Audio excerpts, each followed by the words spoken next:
Hey, it's Jason from AVPro Edge. Thank you guys for joining us today.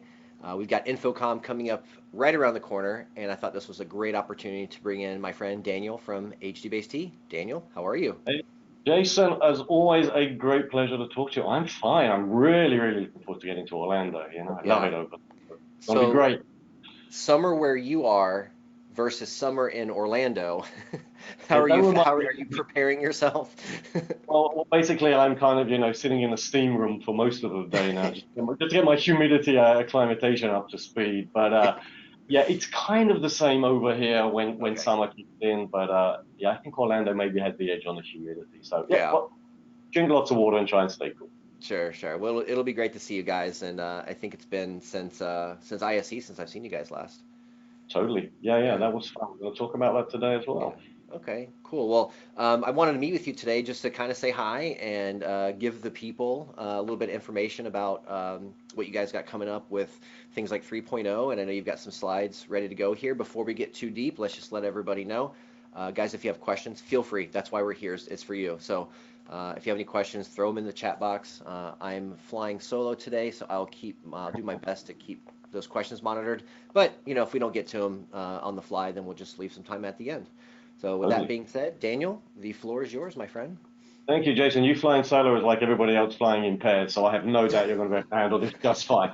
But again, thank you so much for inviting me on, Of and course. like I said, it's always a great pleasure to talk to you. You're such a great guy, and you have such an Oh, understanding of the industry. And here I am just trying to present our viewpoint of what is a huge world out there. sure, So yeah, sure. so what we're going to do is take you through a very brief overview. In the unlikely event that some of your listeners and viewers, shall we say, don't know what HDBaseT is, and I find that hard to believe. But just in case, let's I get know. everybody up to speed on a little bit about the tech and what it can do. We'll go back a few months and we'll talk about what was at ISE in beautiful Barcelona back in February. Then we'll deep dive a bit more into Spec 3, because as you say, that really is the latest and greatest from HDBaseT Hmm. and the HDBaseT Alliance, offering some really unrivaled, and I don't use that word lightly, they are completely unrivaled capabilities that no other tech on the market can offer. But of course, we'll give you a little bit of a taste, a little teaser as to what's in store in sunny and very humid Orlando in, I guess, what is just over 3 weeks' time, too. Yeah, I think it's three Oh weeks this gosh, time. yeah. It's two, Three 3 weeks. Yeah, you're right. weeks, 3 weeks tomorrow. My word, how Right. time flies. Wild, I know. And again, and everyone watching in, please feel free to throw those questions in. Jason, I don't see them coming in, so I'm going to ask you to field them to me Yeah, of as course. and when you feel is the most Got appropriate it. time. Got it. Okay, so let's start at the very beginning.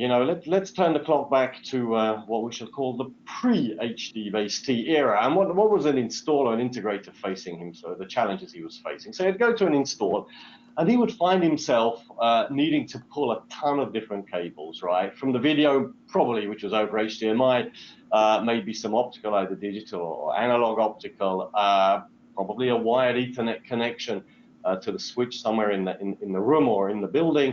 We saw more USB connectivity coming along, control protocols like RS-232, and of course, all of this needs power to it as well.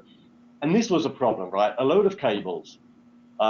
Most of them here limited greatly in distance. So, for example, HDMI, you could probably get up to 7 or 8 meters on a passive cable without having to pay top dollar. Beyond that, to get to maybe 10, 11 meters, what's that, 35, 40 feet? Yeah. You needed to dig deep into the wallet. Hmm. So you were limited in terms of the length. Now, for USB 2.0, for example, by spec, the distance of that cable is 5 meters or just over 15 feet. So it doesn't matter that your HDMI can go beyond that. If you wanted HDMI and USB to get from your source to your sink, you're limited to the shortest of those cables. So we've got a lot of cables. We're limited in distance. Most of them are non-field terminatable. Hmm. That'll work. You can't terminate I them in think the so. field, most of these things.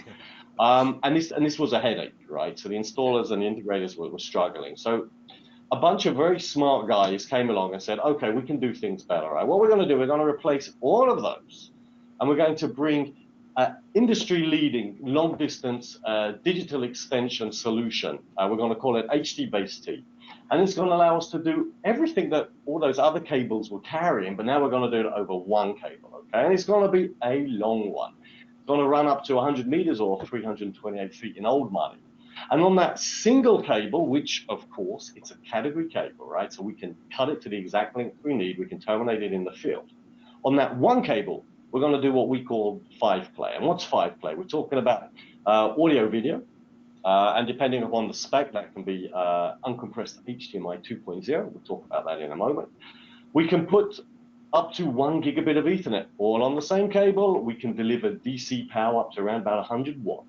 We have all of the various control protocols that we need, whether it's IR, your consumer IR for controlling your sources or your sinks, whether it's I2C, whether it's the CC, for example, that comes as part of the HDMI, all of those controls on the same cable, and of course the USB 2.0.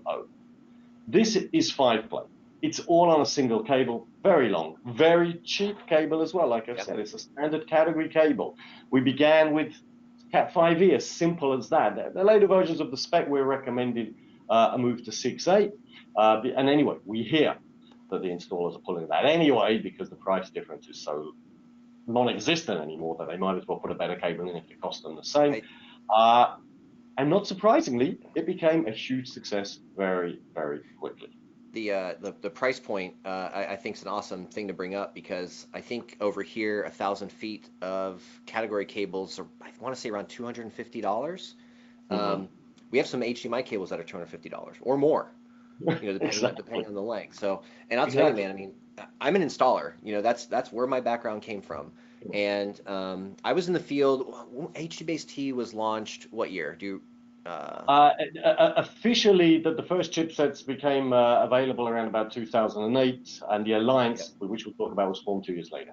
Yeah. So by the time I was out of the field and in more of a trainer type situation, was about 2012.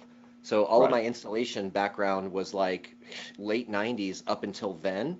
And you're exactly right. I mean, pulling all of those cables was just a nightmare. And it seemed okay at the time because that's just what we had to do. And then this solution comes along and we go, oh, thank you. Finally, somebody did.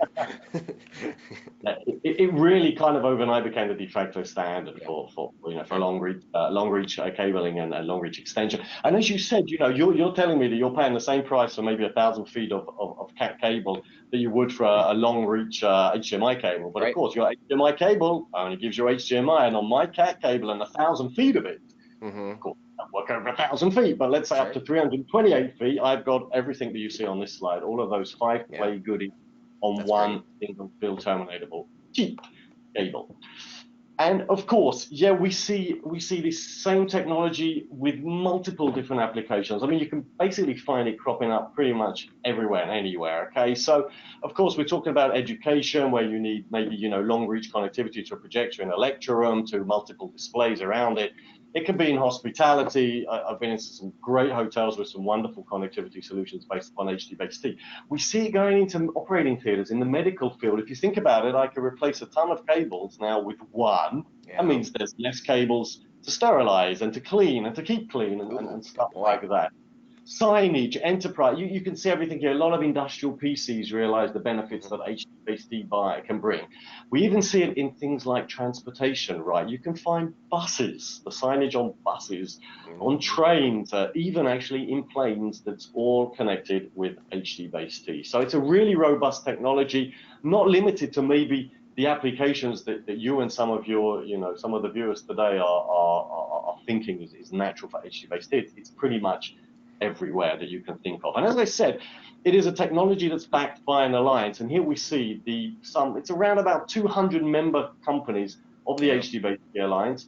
Pretty much everybody on this slide is using the technology. We have the founders, of course. That was Valence, who were the technology inventor, shall we say, and the provider to this day of the chipset. Samsung, Sony Pictures, LG, contributing members like your good selves, who have the right to join the working groups and to develop the spec as it moves forward. And then we have all of those adopting members. And this isn't a quiz. I'm not going to afterwards, ask you to name them all, because you can see it's companies from all around the world, big and small, and they're all using HDBaseT. And like I say, this alliance is the biggest interoperable ecosystem anywhere in Pro AV, and that's really where its strength comes from, right? You can pick and match according to your needs from different vendors. Mm-hmm. Of course, AVPro Edge have a wonderful range of products. I'm not sure if you need to pick and mix anything if you're choosing a AVPro Edge, Yeah. but it is interoperable. We have compliance testing to make sure that all of that interoperability actually is real,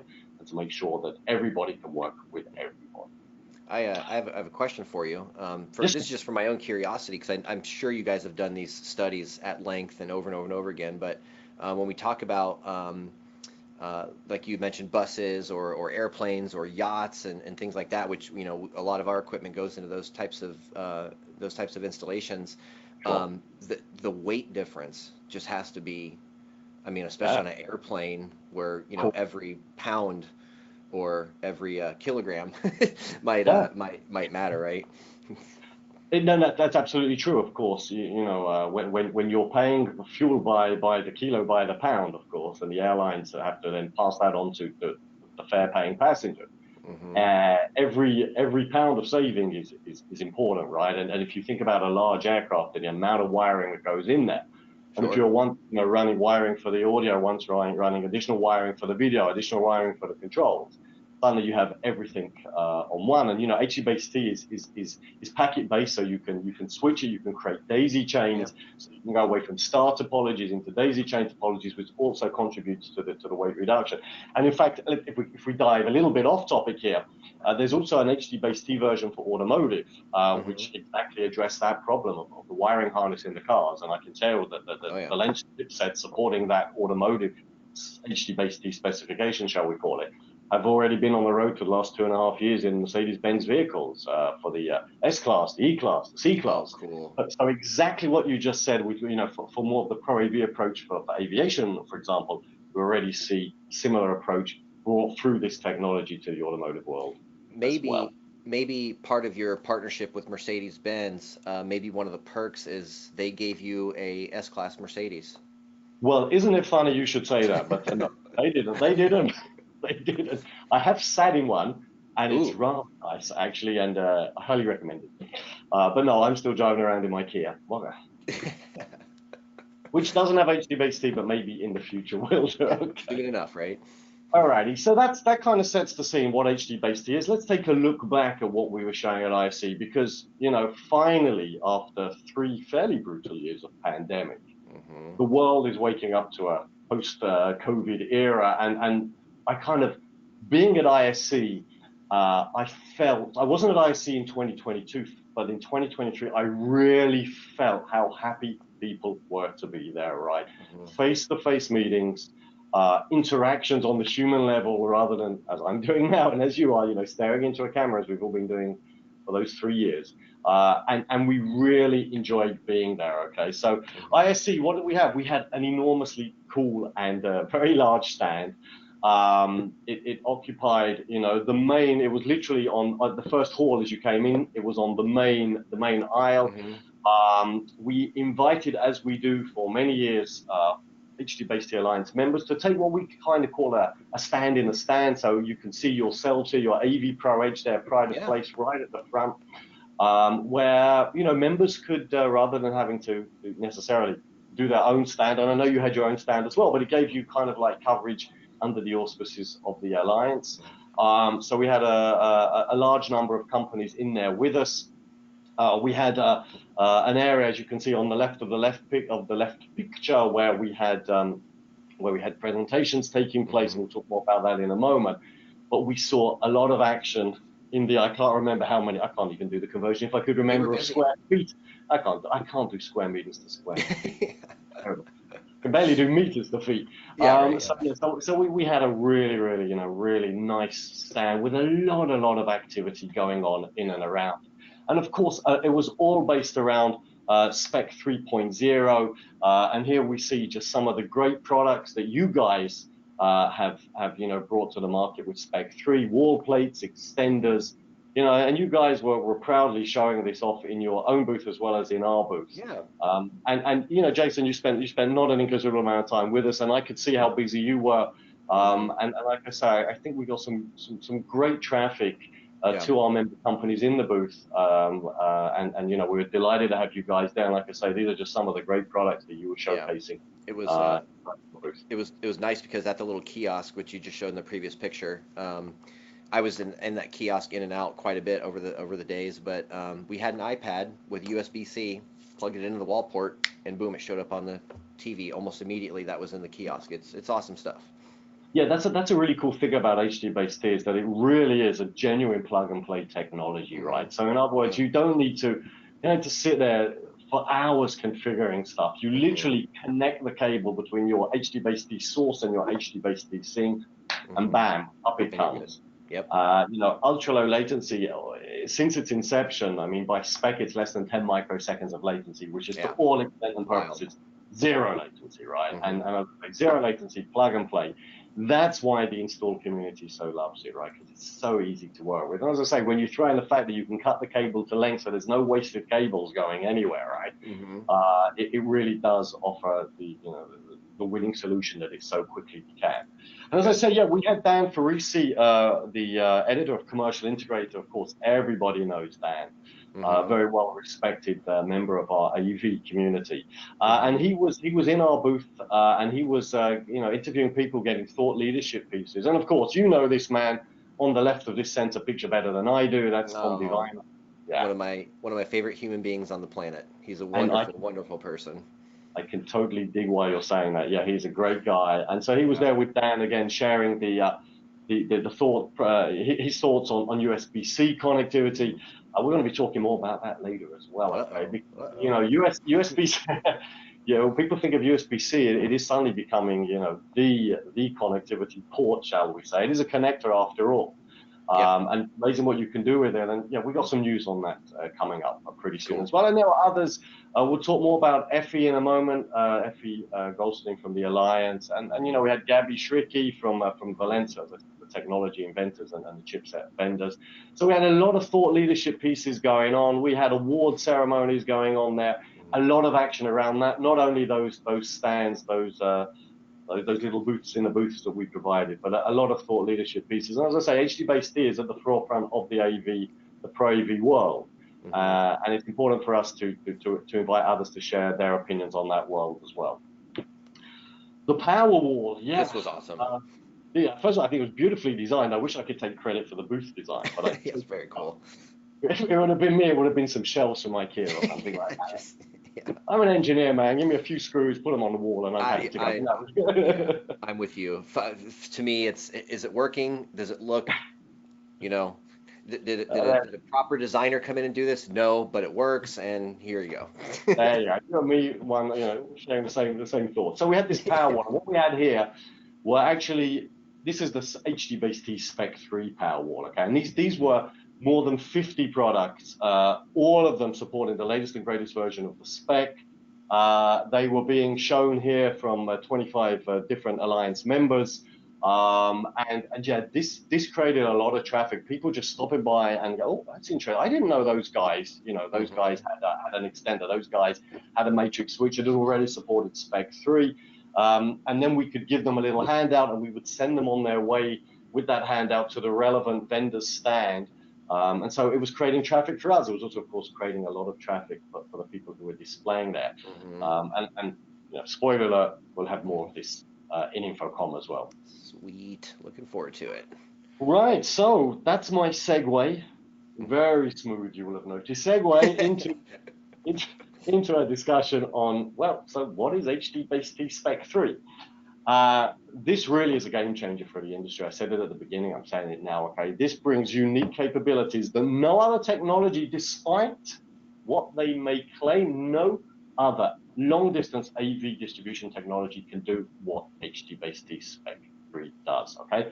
And that is the uncompressed HDMI 2.0. There are some that will claim that they are doing uncompressed HDMI 2.0 because they're only compressing it a little bit. Even a little bit of compression is compression, right? If you want to keep it real, and if you want to keep it totally uncompressed, come to HDBaseT Spec 3.0. I'm talking about for HDMI 2.0. So what we have is a ton of bandwidth available to us, okay? In the downlink, I'm talking about from the HDBaseT source to the HDBaseT sync. When I say source, I'm talking about the transmitter. When I say sync, I'm talking about the receiver. We have 16 gigabits per second, okay, awesome. of data in the downlink. Most of that is allocated to carrying the HDMI 2.0 uncompressed. You may be saying, hang about, HDMI 2.0 goes up to 18 gigabits per second, and we could have an entire lecture on that. Yeah. But HDMI is a fairly inefficient protocol. It uses 8-bit, 10-bit compression, which adds basically a ton of overhead that HDBaseT doesn't need. So we strip away all of that, not compression, 8-bit, 10-bit encoding, sorry, that HDBaseT doesn't use. So we strip away all of that overhead, all of that encoding overhead, and we get to the bits. And when you do the mathematics and the way we transmit over the cable, you can get 18 gig of HDMI into 16 gig, less than 16 gig, actually, of HDBaseT Spec 3.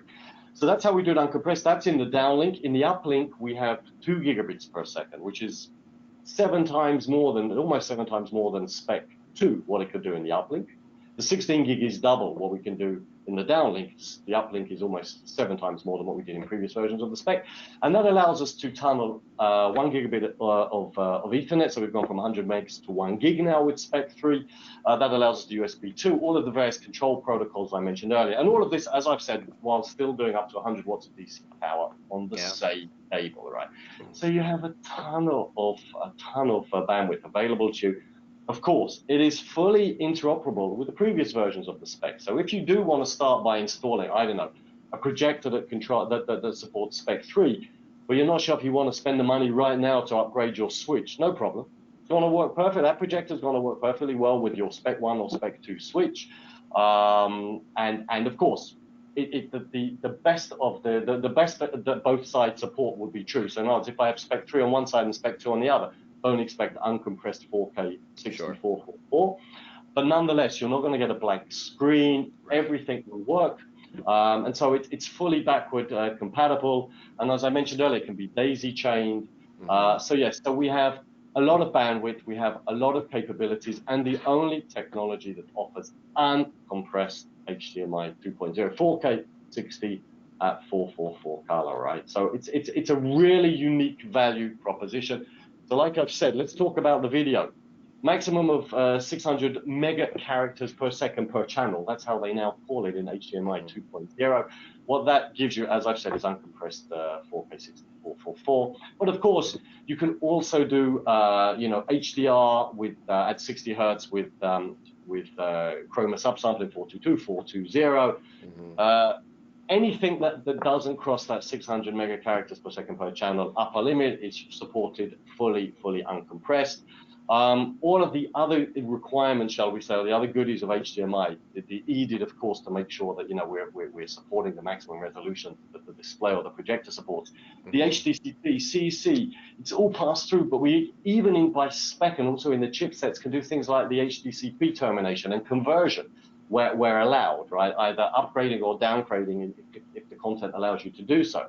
Sure. So in terms of the guys who are designing the boxes, people like yourselves, you don't need to now start putting on, different additional chips that will do all the trickery with the HDCP. It's all built in. It's all there, yeah. And if we do want to go beyond Spec 2 of HDMI to Spec 2.1, which actually is a 48 gigabit per second link, then, of course, with a DSC compression, you can support that as well. But up to HDMI 2.0, compression is a thing of the past.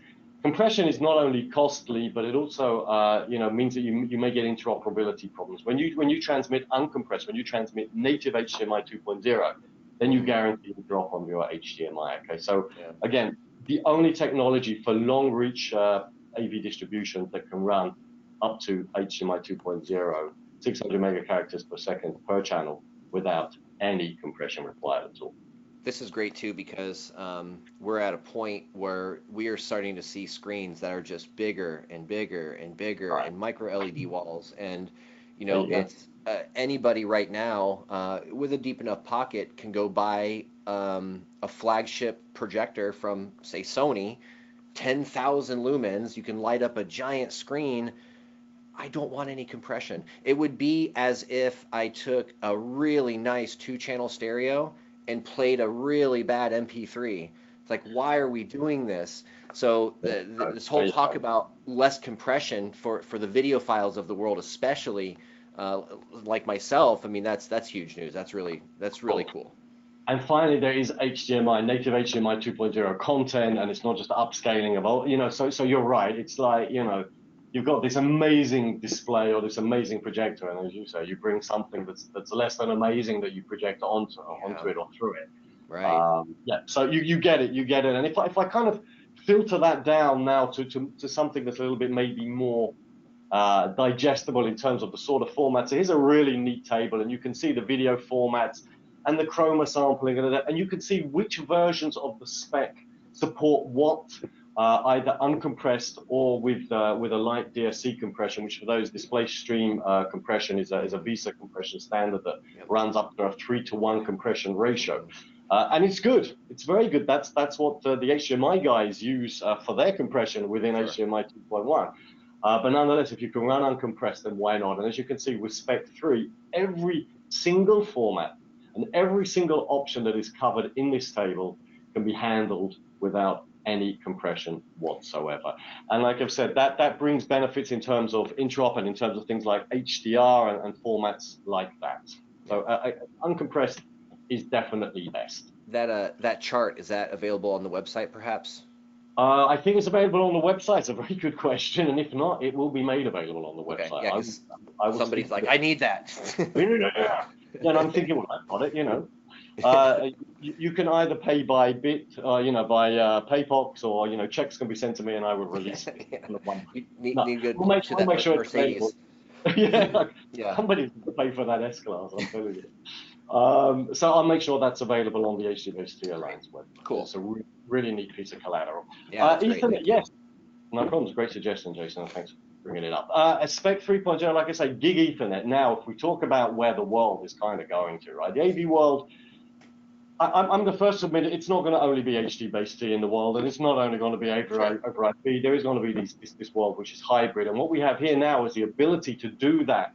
1 gig AV over IP on the same cable, converging on the same cable as HDBaseT, right? So I can have, video running along from my HDMI source to my display in one direction, but then I can be pulling to my smart TV, which sits on the other side, from a switch that's across the, across the link. I can now be streaming, Netflix or whatever my channel, my streaming service of choice is. I can pull it on the same cable now as an AV over IP stream as well. That's right. Cool. So before we could do that, but it was limited to 100 megabits per second. Now, bam, 10 times more Ethernet. Suddenly we have hybrid, all provided through the HDBaseT link, all provided through the HDBaseT, the Valence chipsets. A hybrid of HDBaseT and AV over IP now on that single cable. And as you can see, of course, with 1 gig Ethernet, if you're running compression, a JPEG 2K compression, you can still get 4K 64, 448 bit, and JPEG 2000 is around about a 20:1 compression, as I recall. So, it's not the end of the world, really, for that. And suddenly now I have it all on the same cable, making the installations so much easier. And we can now throw in USB 2.0 as well. So in other words, if I now want on the same cable, and I could be, sending the video from left to right, streaming Ethernet, video over IP from right to left. Now I want to have my PlayStation or my PC or whatever connected and USB as well, then we can do all of that at the same time, right? And this is what's key. All of that 5-play I talked about earlier, everything fully loaded in 5-play I can do at the same time. So it's not like, well, if I'm running 4K 60, can I no longer get the gig Ethernet, right? No. Oh, yeah, no way. 4K 60, 444, plus gig Ethernet, plus USB 2.0, plus controls, all done on the same Spec 3 links. It really is an excellent value proposition. Yeah. In terms of the audio, so yes, of course, Spec 3 supports whatever the HDMI gives you. So it's basically a pass-through channel for whatever your HDMI source is sending up to your display or to your projector. But we also have these side channel audio supports as well. So we have SpeedIF, which is bidirectional and completely unrelated, right? So we can have an uplink SpeedIF audio channel and a downlink SpeedIF. The same for I2S, or we even have what is called I2S4. So it's like 4 I2S channels of audio. And all of this can run at the same time, completely independent one from the other. Sure. Audio return channel, eARC as well, can be run over SpeedIF within the same link, or the I2S or the I2S4. So again, if you don't want to run another, maybe a a Toslink, a SpeedIF cable to carry the audio. You don't need to anymore. It's all done on the same link. And the chipsets will even, and again, this is probably more important for you guys and people like you who are designing, all the audio insertion, extraction, bang, all there in the same piece of silicon. And this means that the designs can be less complicated, the board size can be smaller, costs can be lower. You can pass that cost on, as I know you do, to your customers by offering them, different products at different price points depending upon functionality. It's just a really winning technology. Temperatures and too. Now pardon me, Jason? Temperatures as well. Yeah, of course. Yeah.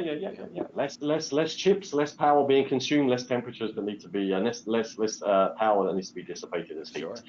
So when we look at the evolution of the specs and of the chipset, so Spec 1 was offering an 8 gig downlink and a 100 meg uplink, and that was for HDMI 1.4 without compression. That was for UART and IR. Those were the only control protocols available back then. And as I say, 100 meg of Ethernet. Now Spec 2 didn't increase the downlink. It stayed at 8 gig, but it doubled the uplink. Why did we double the uplink? Because we needed more bandwidth, for additional interfaces that would be tunneled across the link. So in addition to the HDMI 1.4, now we introduced USB 2.0, a little bit limited on bandwidth there. We were up to around about 250 megabit per second, which is, people think of USB 2.0 as 480 meg, but that's actually the protocol speed. That the net throughput is no more usually than around about 320, 330 megabits per second, right? When you strip away the overhead. And so, we're a little bit below that, but for most use cases, in pretty much all use cases, it was more than enough. We added I2C as another control protocol. We added those sideband audio channels, the I2S and the SpeedIF. And then bang, here comes Spec 3, as I've just been talking, doubling the downlink to 16 gig, almost 7 times the uplink, 2 gig. Gig Ethernet now supported, uncompressed HDMI 2.0 in and out with all the HDCP goodies I mentioned briefly earlier. More bandwidth for the USB, additional I2S audio channels. Well, and that's the latest and greatest, and it really is the greatest that the industry has to offer. But as I've said, what is so important and what we guarantee is full interoperability. Yeah. Spec 1, Spec 2, Spec 3, pick and match. Doesn't matter. Doesn't matter to us. And again, you expect to get the maximum that the lower version of the spec will support, but nonetheless, it's going to work. Right? It's going to work. Now, something also really neat in Spec 3 that plays out in the VS3000, by the way, that's the chipset that the lens brings to support Spec 3. What's really neat is something called port duality. And now, for Spec 1 and Spec 2, we didn't have port duality. What did that mean? It meant that we had a chip for TX, and we had a different chip for the RX, right? So the transmitter and receiver were different. Now, if you're an installer, that means that you want to, say, put in an extender pair. So you need to make sure that in the back of the van, you've got a TX box and an RX box. Been there, done that. This is not the only one who has been there and done that. It's like you've got in your van, you've got, different parts and bits laying around, and you're like, okay, I've got this package right here with a transmitter and receiver, but I had to swap the receiver at that job last week because of whatever, and now I have 2 receivers, and now I have to come back tomorrow and order something and have it shipped overnight. Oh my gosh, I've been there. It stinks. Of course. Yeah, everyone's been there. Now, port duality says no. That's a thing of the past. With port duality, the same chip which is within the device can be configured either as a transmitter or a receiver. So what does that mean?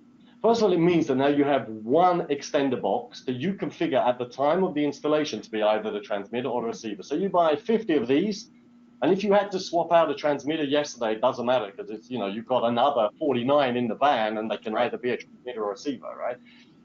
It also means that the chip has HDMI in and HDMI out, which means that, like, for example, you can have a local loop back on your transmitter side where your HDMI source is coming in. You can loop it back without the need for putting HDMI splitters or any of that crud into the product, right? Sure. And if we take it one step further beyond just extender pairs, let's think about a switch blade, okay? And here we see an 8-port switch blade that's part of a large switch matrix.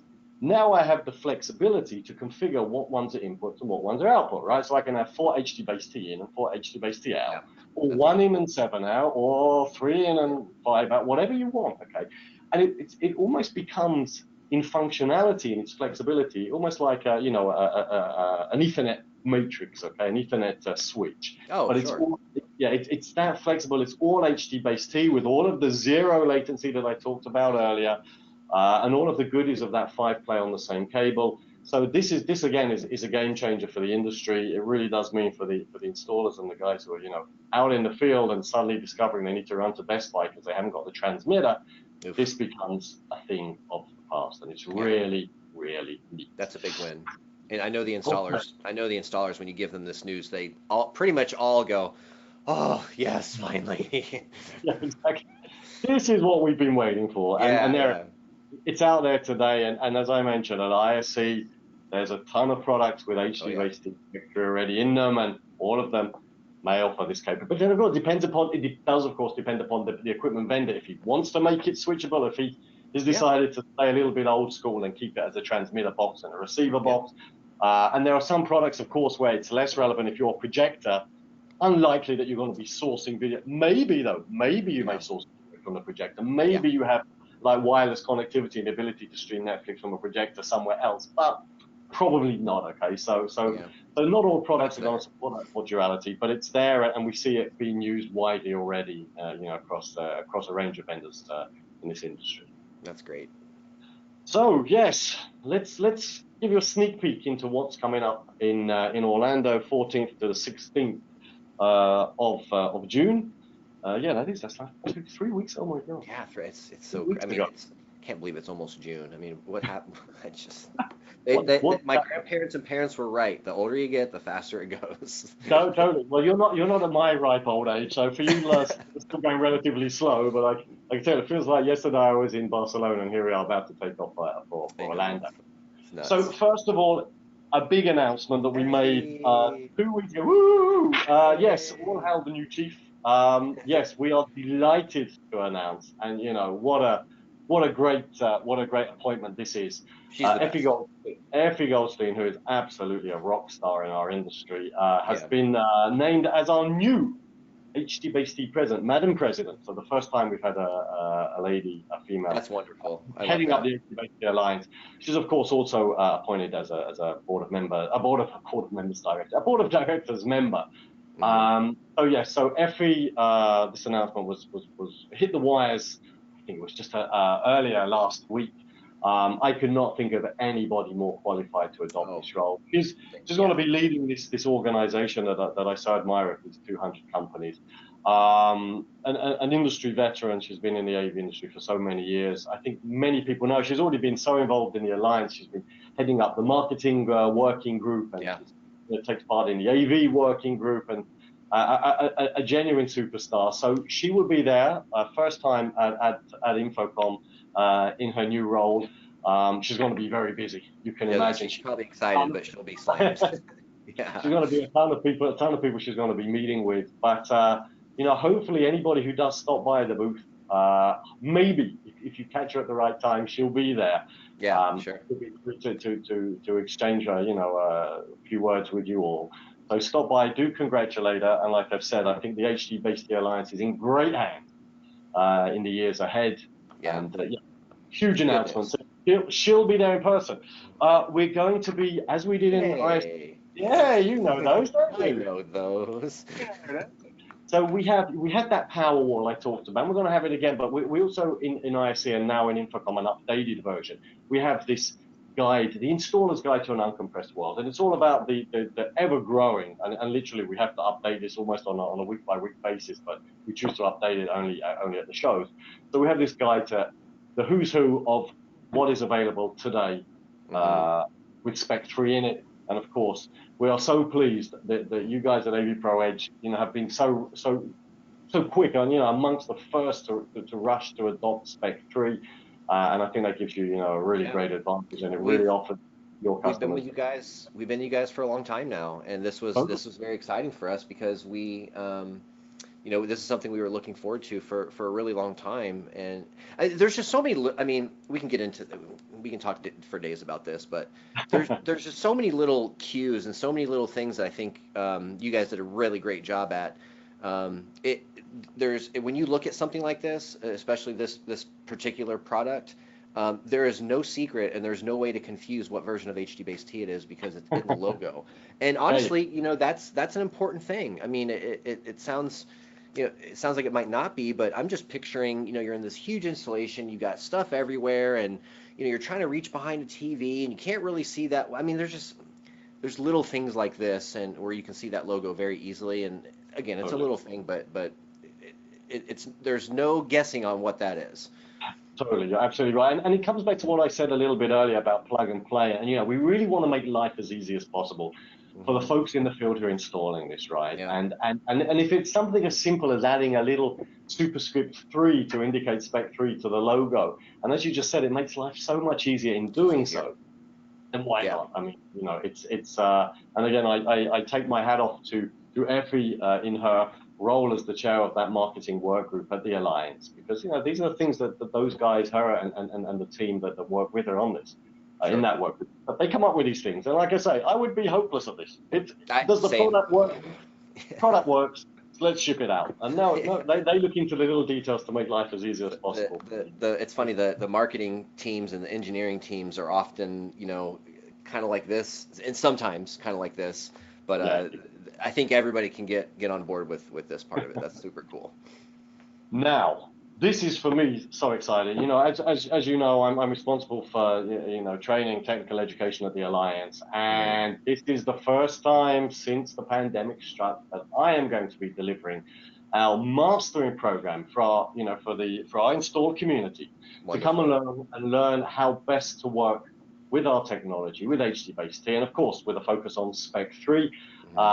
And for me, just to be once again presenting in front of people, I've been doing trainings over the last few years Yeah. like this, Yeah. and very difficult when you don't get It's feedback from the audience, yeah. and you It's don't tough. pick up on, you feel like you're literally talking to a wall. And suddenly to be able to do this in person, I could not be happier. That's cool. The registration is filling up fast.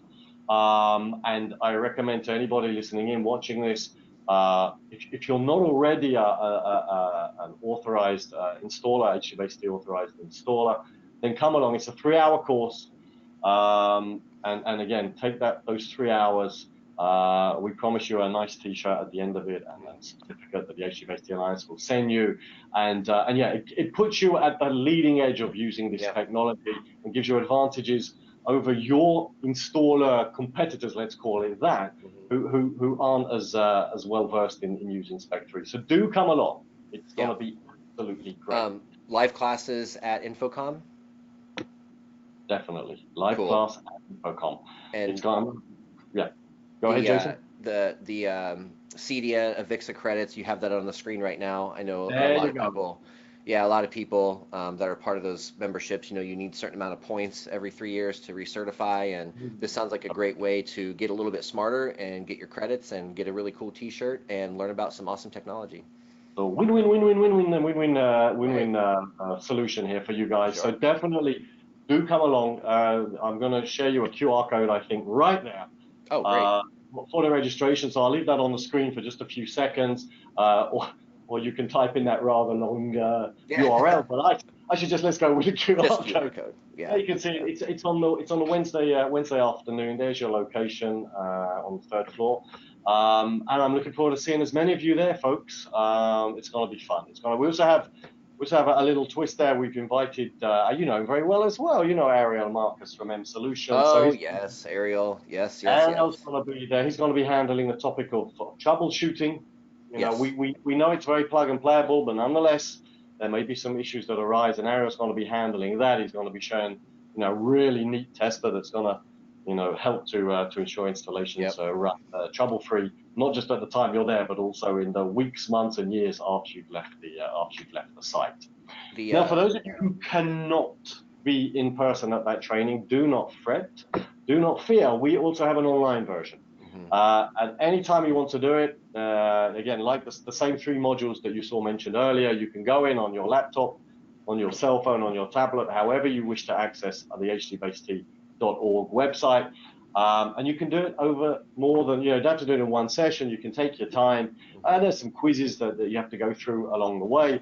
But again, it's all very, very straightforward. So like I Mhm. said, if you can't be in Orlando, then please do that training online, and you'll get all the goodies that you got before. You get your AVPro and your CEDIA points, and you get the T-shirt and the certificate. Is just an alternative way of doing it. Not that you need me to vouch for it, but I will say it's a great course, and it doesn't take a ton of time, and I would also recommend people go take it if they can't take it live. It's very helpful. Thank you for your endorsement. No, it is. We hear a lot of positive feedback for the online version as well as the live version, and it's really a lot of information that can serve you very well moving forward. We've also got this. We had this at ISC, and we're doing it again. That's So we brought along Arnie to be the Master Cable Terminator Challenge. So Arnie here holding his crimping tool. We've got some partnerships here. Another company you're very familiar with, of course, Jason Meridio. Come along. Test your speed of crimping connectors onto a cable. You have to then test it in a tester to make sure that it's up to spec. But nonetheless, come along, crimp, and maybe win a funky prize at the end of it. And there's some good prize to be won here. So do come along. It takes, takes literally 30 seconds. It rather depends upon how fast you crimp your connectors. Yeah, sure. It takes just as long as it takes you to crimp your connectors in order to do this. So stop by the booth, have a couple of crimps, and let's see how good you are at doing terminations. Do we get your best impersonation of Arnold? Listen, I'm Schwartzberg, he's Schwarzenegger, but I'll be back. There you go, that's as close as I can. Close enough. I'll give you a little clap on that. Thank you very much. And of course, when you look at me, you can see why people would get confused, because Arnie and myself, I mean, two peas in a pod. You've seen Twins, I guess, from the movie. I guess I was in the 80s. Me and Arnie, we're basically classic. Now, we also have another really nice thing going on, and you may have seen this on social. This is done in conjunction with Rave Pubs, and this is the HDBaseT Masterpiece Award, right? And this is really all about nominating the best uncompressed Pro AV installations in the industry, right? And this is all about bringing out the best of uncompression, right? Because as we've said, uncompressed really is best. And so anybody, and again, there's a QR code here for people to scan or a long URL code for people to type in. But nonetheless, you can go in, there's a simple form there to nominate installations that you have seen, that you have been part of, that you have experienced. And Rave Pubs, in conjunction with some partners who are giving away some, again, rather nice gifts, will be nominating and, giving well-due recognition to the best uncompressed installations, right? And there's a ton of them out there. And it doesn't just have to be Spec 3, it can be Spec 2, but it has to be uncompressed. So folks, start sending in your nominations. The winners will be announced live at InfoComm. That's great. And for those of you who might be listening and not watching, we can get those QR codes posted on the socials and whatnot, so you have a chance to scan. Appreciate that. Thank you so much. Yeah. Excellent. Right. Okay. So I'm going to talk a little bit now. I'm going to change hat. Right. I'm just going to say a few words about Valence. As I've said, they are the guys who invented HDBaseT. They are the guys who do the chipsets, and they have some really neat technology capabilities with that Spec 3 device, the VS3000. And they, as part of the Alliance booth, as one of the Alliance members, of course, one of the Alliance founders, to be more correct, but definitely an Alliance member nonetheless. They will be showcasing some of the amazing capabilities. As I've said, HDBaseT is a packet switching technology. So, for example, on the left here, they're going to be showing what is effectively an HDBaseT network, a 2-in to 2-out, 2x2 switch, using a single HDBaseT link, making use of what is called their DHDI. It's like a dual HDBaseT digital interface onboard chip-to-chip connection. It's a digital connection between two chips on the board. And we can now, for example, take let's think about a KVM application. Maybe it's in a conference room where you need to connect a couple of PCs, maybe to a couple of displays with a couple of cameras. That's the use case we're showing here. All of that done over a single HDBaseT link, single cable, all of that completely switchable, any laptop to any display, including duplication. The cameras can be fed back as well if you're doing this via Zoom or Teams or whatever you use. Sure. So all of it on a single cable. They can also use that digital interface for creating daisy chains that you can see on the bottom right here, right? So once again, we can have one or more sources of video that we can daisy chain. And on each of the displays, we can have either you know, the A video on one display and the B video on the other display per hop in the chain, or we can have the same video across all the displays in the chain. So they're going to be showcasing that. And again, it's a very, very neat capability that Spec 3 enables, but that the Valence guys have implemented into their silicon. And also, this is, you know, professional grade USB extension. That's another demo that's going to be shown. And as I said at the beginning, when we were talking about Tom Devine, you know, one of the greatest guys that I know as well, about his thought leadership on USB-C. Yeah, this is now becoming the ubiquitous, you know, USB, and not just USB, the ubiquitous interface, let's put it that way, in the industry. And of course, with USB-C, it is a connector, but you can do more than just USB. You can do, you know, video using Alt-VP mode. And there's so much more you can do over that same connector. And HDBaseT and the Valence chipsets leverages that.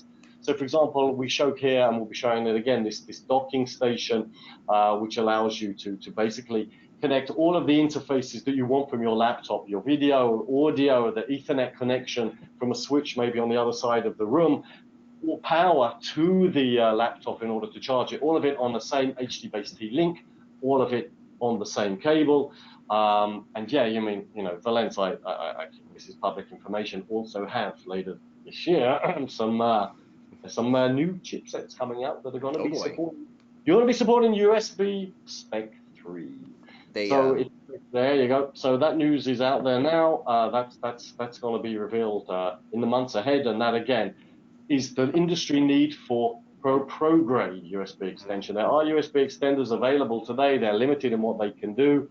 This is now finally, just as HDBaseT brought professional grade audio, video, and all the other 5-play extensions to the industry, now Valence are also going to be bringing pro-grade USB extension. So exciting news. There's going to be a lot to see from Valence at the show.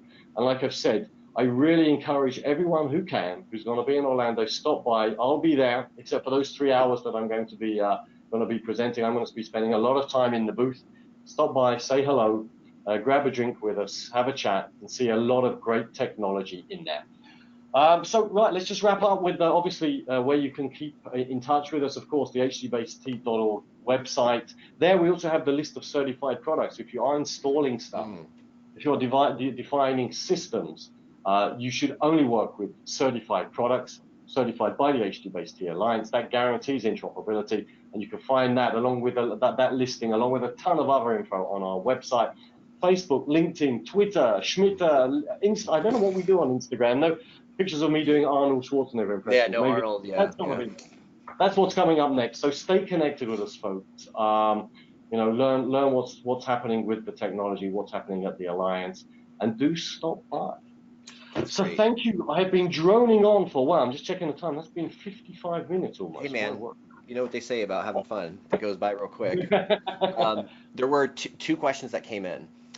First one, what does he say here? The uncompressed discussion, I guess we could call it, that we're having today. Some people are having a hard time wrapping their heads around it because they've always heard that 10.2 gigs is the limit of the category cable. Is there anything you can kind of touch on with that? Absolutely. So again, that's a lecture in itself. But listen, how does HDBaseT work? So HDBaseT uses something called pulse amplitude modulation, PAM. And we didn't invent it. It's used in other technologies. But we use it a little bit different.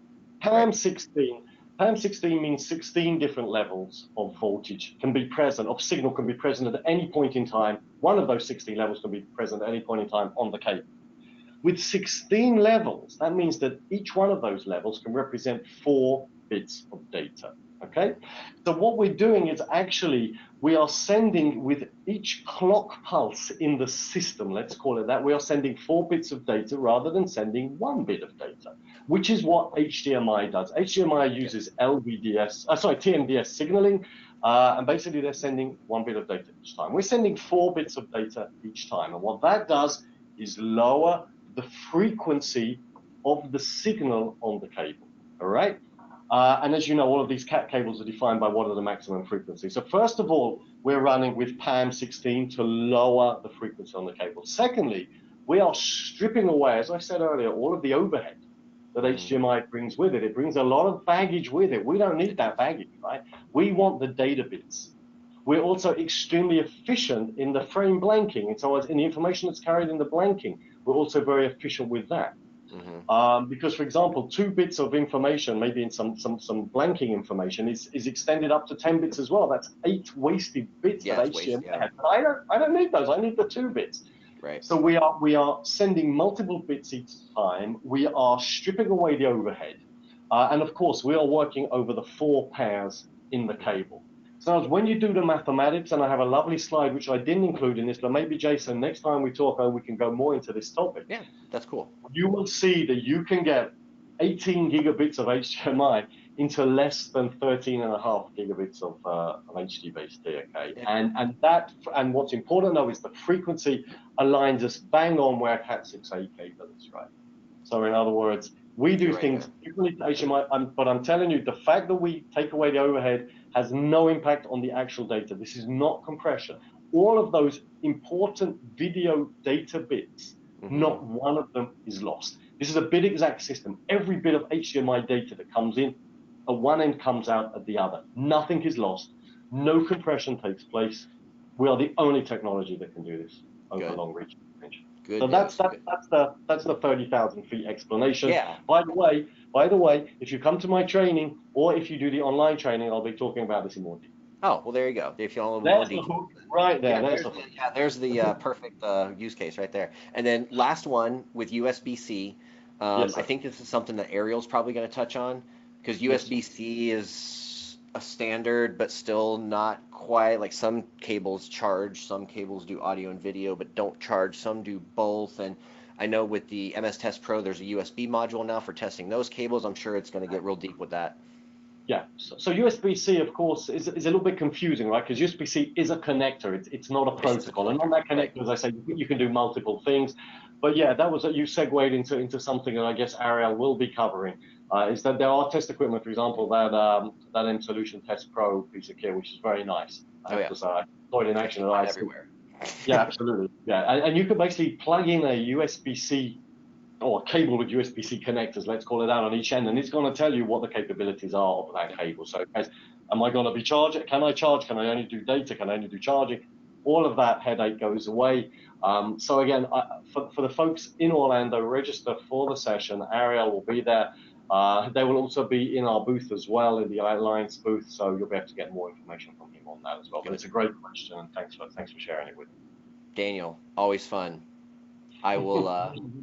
I'll see you in Orlando. Bring your sunscreen. Bring your sunglasses. Bring your hat. That protects your neck and everything else. It'll be a hot one. But it sounds like you guys are dealing with the heat already anyway, so maybe it's exactly the same. And in the meantime, I'm going to be pumping iron in the gym just so I look slightly like the guy in the cartoon that I showed you earlier, and we'll leave it at that. So Jason, once again, thank you so much for hosting me, man. Always a pleasure. You too, man. And if it gets too hot, you've got a water park right across the street from the convention center. Just go slide down a slide and.